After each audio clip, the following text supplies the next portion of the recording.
Exodus chapter 9. Go back to Pharaoh, the Lord commanded Moses. Tell him, this is what the Lord, the God of the Hebrews, says. Let my people go, so they can worship me. If you continue to hold them and refuse to let them go, the hand of the Lord will strike all your livestock, your horses, donkeys, camels, cattle, sheep, and goats, with a deadly plague. But the Lord will again make a distinction between the livestock of the Israelites and that of the Egyptians. Not a single one of Israel's animals will die. The Lord has already set the time for the plagues to begin. He has declared that he will strike the land tomorrow. And the Lord did just as he had said.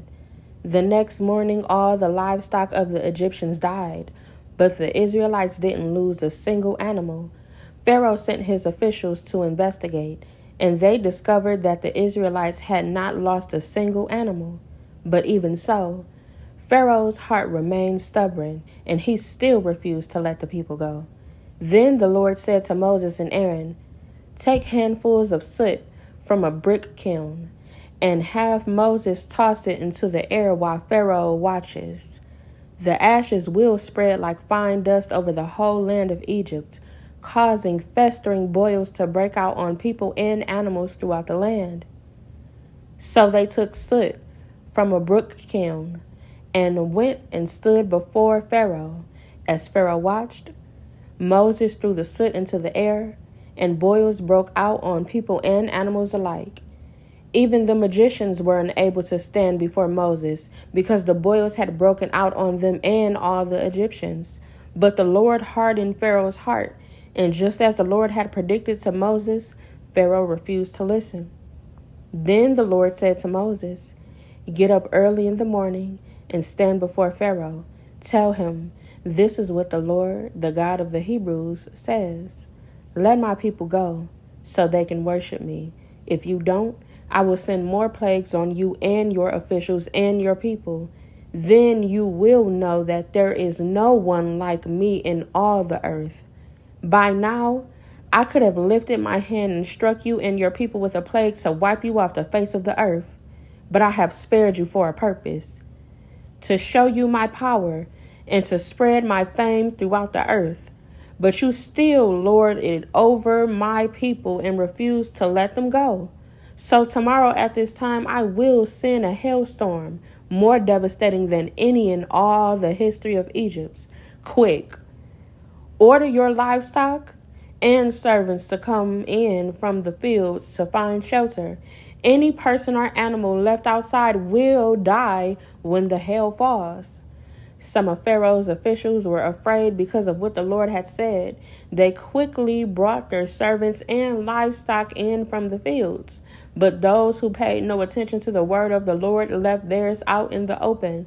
Then the Lord said to Moses, lift your hand toward the sky, so hail may fall on the people, the livestock, and all the plants throughout the land of Egypt. So Moses lifted his staff toward the sky, and the Lord sent thunder and hail and lightning flashed towards the earth. The Lord sent a tremendous hailstorm against all the land of Egypt. Never in all the history of Egypt had there been a storm like that, with such devastating hail and continuous lightning. It left all the Egyptians in ruins. The hail struck down everything in the open field, people, animals, and plants alike. Even the trees were destroyed. The only place without hail was the region of Goshen, where the people of Israel lived. Then Pharaoh quickly summoned Moses and Aaron. This time I have sinned, he confessed. The Lord is the righteous one, and my people and I are wrong. Please beg the Lord to end this terrifying thunder and hail. We've had enough. I will let you go. You don't need to stay any longer. All right, Moses replied. As soon as I leave the city, I will lift my hands and pray to the Lord. Then the thunder and hail will stop, and you will know that the earth belongs to the Lord. But I know that you and your officials still do not fear the Lord God. All the flax and barley were ruined by the hail, because the barley had formed heads and the flax was budding, but the wheat and the emmer wheat were spared, because they had not yet sprouted from the ground. So Moses left Pharaoh's court and went out of the city. When he lifted his hands to the Lord, the thunder and hail stopped, and the downpour ceased. But when Pharaoh saw that the rain, hail, and thunder had stopped, he and his officials sinned again, and Pharaoh again became stubborn, because his heart was hard. Pharaoh refused to let the people leave, just as the Lord had predicted through Moses.